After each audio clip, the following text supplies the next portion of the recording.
జై భవాని అందరికీ ఈరోజు అభిషేకం చేస్తున్నాం దుర్గామాతకి.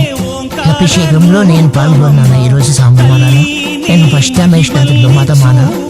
ఈరోజు అభిషేకంలో నేనే కూర్చున్నాను. నేను దుర్గామాతకు అభిషేకం లేదు. అభిషేకంలో దగ్గర వచ్చినప్పుడు చాలా మంచిగా అనిపించింది నాకు.